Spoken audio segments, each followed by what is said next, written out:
생활 속 법률 히어로 이승우 변호사의 사건 파일.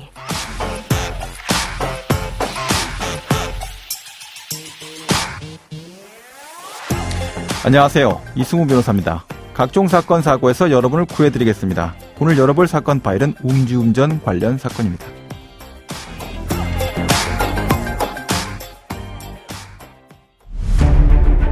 술에 취해서 차를 몰고 강남 일대를 돌아다니다 주변 시설물도 여러 들이받았는데요. 변압기가 손상돼 일대 전기가 끊기기도 했습니다. 사건 파일 오늘은 배우 김세론 씨 음주 사고를 통해서 음주운전에 대한 전반적인 내용을 다루어 보려고 합니다. 음주운전으로 적발이 되면 기소유예를 받게 되는 경우도 가끔 있고요. 또 집행유예를 받게 되는 경우, 실형으로 구속이 되는 경우 등이 발생할 수가 있는데요. 자, 음주운전에 대한 양형 판단 기준들에 대해서도 함께 박기태 변호사와 알아보도록 하겠습니다. 안녕하세요, 변호사님. 예, 안녕하세요. 자, 먼저 김세론 씨가 이제 도로 구조물들, 변압기 이런 것들을 들이받은 후에 이제 도주하다가 붙잡히는 이런 사건이 있었었는데요. 예. 이제 그리고 나서 체열을 통해서 음주 측정을 하기를 원한다라고 했었다고 하고요. 그런 내용이 있는데 이제 숨을 부는 이런 측정기하고 체열 측정, 뭐 큰 차이가 있습니까? 원래는 사실은 체열 측정이 더 정확한 거죠. 네네. 그 피 안에 얼마나 이제 들어있는지를 알 수가 있으니까. 혈중 알코올 농도니까요. 그렇죠. 네네. 근데 뭐 경험상 제 실무에서는 예. 체열을 했을 때 더 높게 나오는 경우가 솔직히 훨씬 많은 것 같습니다. 예. 그래서 그 이유는 뭐 여러 가지 이유가 있겠지만, 이게 좀 더 정확해서 좀 더 잘 나오는 걸 수도 있겠지만, 제일 큰 이유는 이제 위드마크 공식 때문이거든요. 예. 위드마크 공식이라는 거는 몇 시간 전에 술을 마셨을 때 예. 최고 알코올 농도 혹은 운전을 했을 때 알코올 농도가 얼마큼 이제 추정하는 시기인데, 예. 이 시기 한국인들하고 좀 안 맞는지 모르겠는데 실제로 그 시점에 측정했을 때랑 예. 위드마크 공식에 따라 추단했을 때를 비교하면 위드마크 공식에 의해 추정했을 때가 약간은 좀 높이 나오는 예. 그런 경향이 있는 것 같습니다. 그래서 저 같은 경우는 사실 체열을 그렇게 권하는 편은 아닙니다. 알코올 해소량 자체가 위드마크 공식의 평균보다 떨어지는군요. 아무래도 뭐 동아시아인이 전 세계에서 제일 좀 낮기 때문에 좀 네네. 그렇지 않을까라는 생각이 듭니다. 자, 그리고 이제 김세론 씨 사건이 이제 주목받았던 게 이제 적발되기 전에 여러 이 도로 근처에 있는 구조물들을 들이받았다라는 것 때문인데요. 변압기를 들이받아서 정전도, 그 일대가 정전도 됐다라고 하고요. 자, 이렇게 되면 뭐 가중처벌 규정을 적용받게 됩니까? 일단 가중처벌보다 먼저 생각해야 되는 게 독립적인 범죄들이에요. 네네. 그러니까 물품을 손괴했고 그리고 사고 후 조치 의무 위반 같은 경우도 뭐 사고 후 미조치죄 예. 같은 경우도 독립된 어떤 처벌의 대상이 됩니다. 예, 이건 예. 뭐 도주 차량죄 이런 지금 이 경우에는 뭐 사망이나 상해가 있는 건 아니라서 예. 도주 차량죄까지 적용되지는 않지만 만약에 그런 경우라면 도주 차량죄가 또 적용될 수가 있고요. 예. 그래서 당연히 지금 음주운전 자체에 대해서만 처벌이 되는 것뿐이 아니라 이 독립적인 범죄에 대해서도 또 처벌이 될 수가 있습니다. 사람이 다쳤다 또는 사람이 다쳤을 수 있는 운전자가 있다 이렇게 되면 이제 그거는 도망가게 되면 도주 차량이 되는 거죠. 예, 뺑소니죠. 훨씬 심각한 특가법상 죄입니다. 훨씬 네네. 심각한 죄입니다. 그래서 초범의 경우에는 이제 기소유예가 무조건 나온다, 뭐 이렇게 생각하시는 분들이 되게 많지만 과거 얘기죠, 이거 사실. 예, 굉장히 과거의 일입니다. 네네. 초범이라고 해도 사고를 내고 약간 피해만 있으면 사실 저는 요즘에는 거의 기소유예가 나오기 쉽지가 않습니다. 네네. 물론 제일 중요한 건 수치, 그다음에 얼마나 피해를 입혔냐, 예. 뭐 이런 경우입니다. 제가 얼마 전에 했던 건은 0.03에서 0.05 사이, 예. 그리고 이제 사고 후에 뭐 조치를 굉장히 많이 취한 경우, 이런 경우에 굉장히 제한적으로 기소유예가 나오기도 하는데 네네. 요즘엔 사실 쉽지는 않습니다. 예.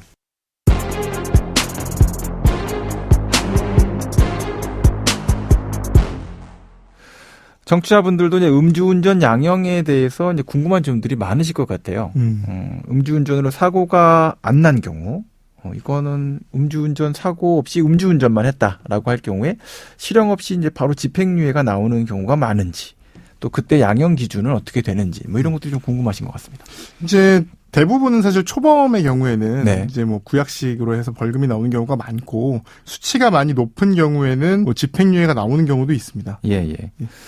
자, 음주운전 자체보다 이제 더 문제가 되는 게 적발이 두려워서 그렇죠. 현장에서 도망치는 또는 사고가 발생됐고 인적 피해가 발생했는데 그 자리를 이탈해버리는 뺑소니 행위를 이제 저질렀을 때 이런 경우라고 보는데 자, 이렇게 뺑소니를 하게 되면 처벌은 어떻게 됩니까? 아까 말씀드렸듯이 이 뺑소니가 만약에 사망에 이르거나 예. 상해에 이른 경우에는 도주 차량죄라 그래서 특가법상 높은 처벌을 받게 됩니다. 예, 예. 예, 그래서 뭐 무기 또는 5년 이상의 징역까지도 받을 수가 있는 굉장히 네네. 큰 범죄가 되고요. 예. 이 정도로 사람이 뭐 상해하거나 사망되지 않는 경우에도 이게 뭐 도망친다고 보이는 경우, 그러니까 경미한 사고를 낸 경우에도 왜 처벌이 두려워서 뭐 연락처를 주거나 이런 행동을 하지 않은 기본적인 조치를 하지 않기만 해도 사고 미조치죄, 도로교통법 54조에 따라서 처벌받게 됩니다. 실제 보면 뭐 사건 자체에서 피해가 크게 발생하지 않은 경우에도 접촉사고만 나왔어도 그 자리에서 현장 이탈을 해버리면 뺑소니로 신고를 해버리잖아요. 예, 맞습니다. 그런 경우가 있고 뺑소니 사건을 해서 도주 차량으로 조사를 받게 되니까 예. 상당한 위험을 이제 부담을 받을 수가 있어서 음주 때문에 도망가는 행동은 사실은 굉장히 주의할 필요가 있다.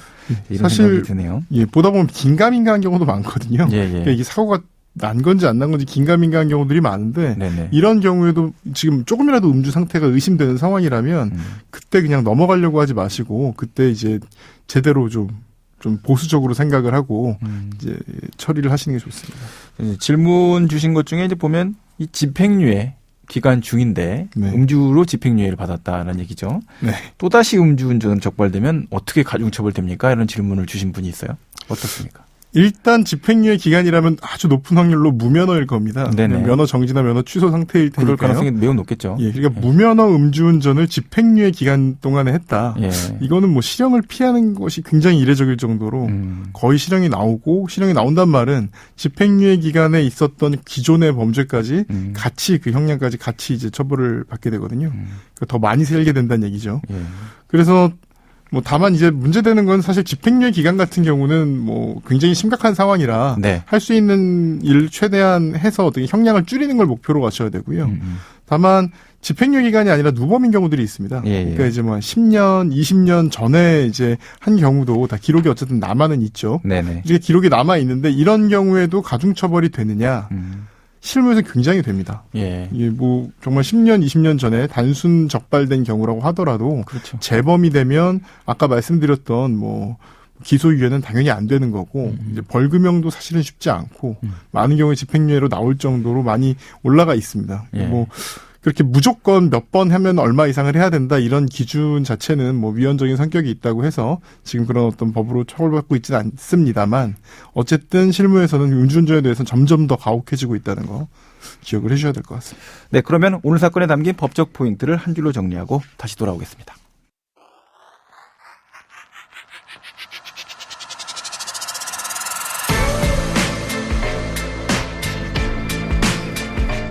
이럴 땐 법대로. 자, 올해 7월에 개정된 음주운전 사고 부담금과 관련된 내용을 좀 설명을 드리겠습니다. 자, 음주운전 자체로 인해서 이제 사고 부담금 자체는 발생하지는 않습니다. 그렇지만 보험료 할증은 발생할 수가 있죠. 그래서 20% 정도 음주 단속에 따라서 사고 유무에 관계없이 보험료가 할증될 수가 있습니다. 자, 그런데 만약에 음주운전을 해서 물적 피해나 인적 피해가 발생한다면 어떻게 될까요? 법 개정 후에는 같은 사건이 발생했다 하더라도 보험사가 유족에게 지급한 보험금 전액에 대해서 사고 부담금으로 다시 이 보험 가입자가 반납을 해야 되는, 지급을 해야 되는 그런 문제가 됩니다. 그러니까 음주운전을 하다가 사고를 내게 됐는데 그로 인해서 보험사가 유족에게 한 2억 7천 정도를 지급을 해줬다라고 할 경우에는 보험 혜택 하나도 못 받은 것처럼 2억 7천만 원을 다시 사고 부담금으로 보험사에게 반납해줘야 된다라고 기억을 하시면 될 것 같습니다. 자, 마지막으로 변호사님, 올해 7월부터 이제 음주운전 사고 관련해서 제가 이제 보험금 전체적인 부담 관련된 말씀을 좀 드렸는데요. 음주운전과 관련돼서 조언 같은 거 간단하게 좀 해주시죠. 일단 음주운전은 하지 마시라는 얘기가 제일 중요하고요. 예. 근데 음주운전이라고 생각하지 못하는 음주운전이 많습니다. 네네. 첫 번째로 지금 기준이 0.03으로 낮아진 만큼 네. 정말 조금만 술을 마셔도 걸릴 수 있다는 거 그거 꼭 주의하셔야 되고요. 예. 두 번째로는 흔히 숙취운전이라고 하죠. 네네. 많은 분들이 이제 아세요. 아침에 이제 뭐 술을 전날까지 4시까지 마시고 아침에 출근할 나올 때. 수 있다는 거 아시는데 오후에도 나올 수 있다는 사실은 잘 모르시는 것 같아요. 그렇죠. 근데 새벽까지 뭐 한 4시, 5시까지 술을 마신 경우에는 예, 예. 오후 3, 4시까지도 충분히 수치 이상이 나올 수가 있습니다. 네네. 그리고 결정적으로 그렇게 했다가 뭐 위드마크 공식을 잘못 적용받는다든가 이렇게 되면 사실 굉장히 높은 수치로 처벌을 받을 수 있기 때문에 이 점을 특히 유의하셔야 될 것 같습니다. 네, 지금까지 박희태 변호사와 함께했습니다. 오늘 말씀 고맙습니다. 감사합니다. 생활 속 법률 히어로 이수구 변호사였습니다. 내일도 사건에서 여러분들을 구해드릴 사건 파일 함께 열겠습니다.